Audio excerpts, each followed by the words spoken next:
Deputy Prime Minister and MP for Bishan Toa Payoh GRC Wong Kan Seng has been in politics for 27 years since 1984.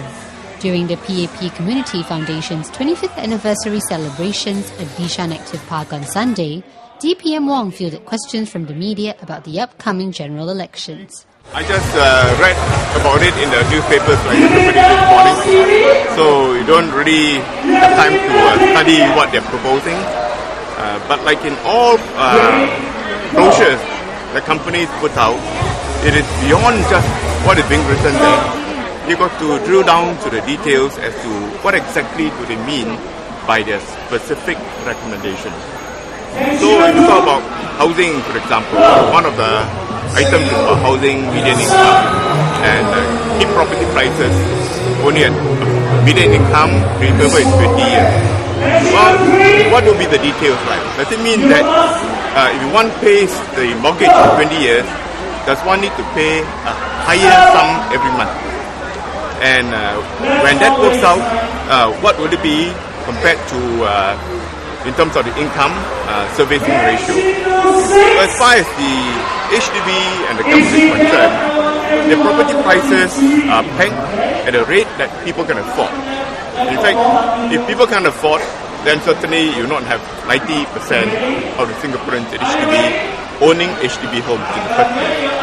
Going forward into the future, we also have programs to make sure that our housing program is affordable. And when it's priced, it must be at a rate that people can afford to service. Now, if you just fix it at a certain rate and then no change to the other conditions, does it mean that there will also be restrictions in the sale?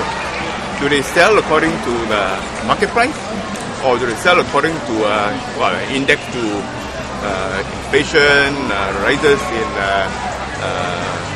their wages and so on? Then you will make sure that it is within those conditions in which they set these prices at median income level.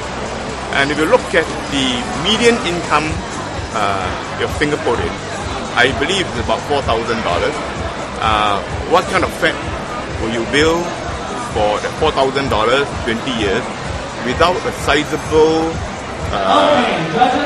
portion of your income going to servicing your loan? I think so. When you look at items like this, it sounds look very attractive, but I think we need to study the details. They need to tell us more about this. Then we'll have a better sense of it. The other one is about immigration. Too many foreign workers.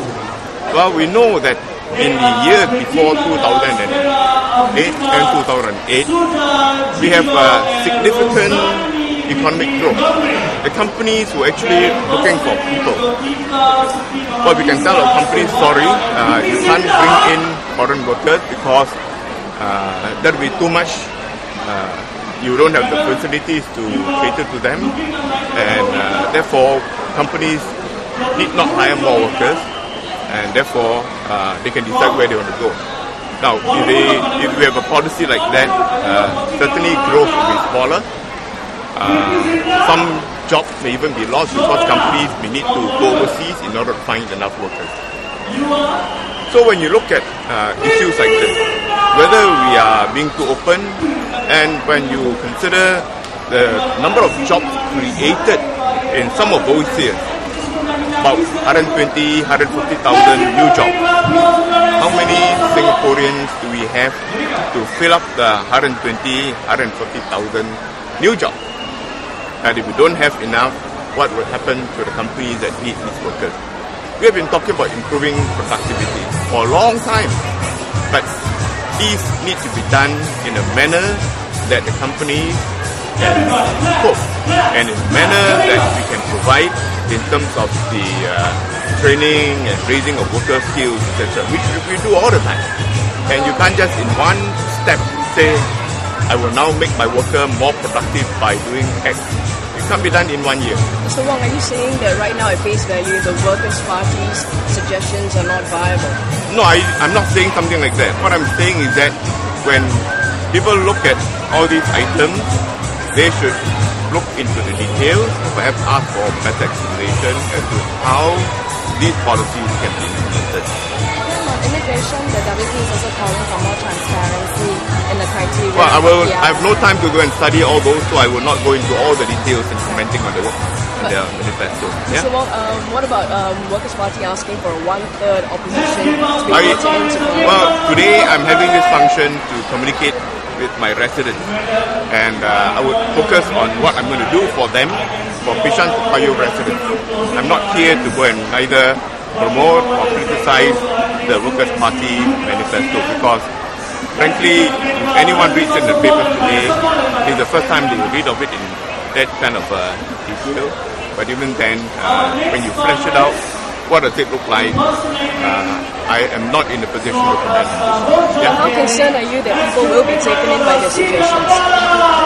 Well, we will have to study this further and see what exactly that they are doing before we can say anything. Yeah.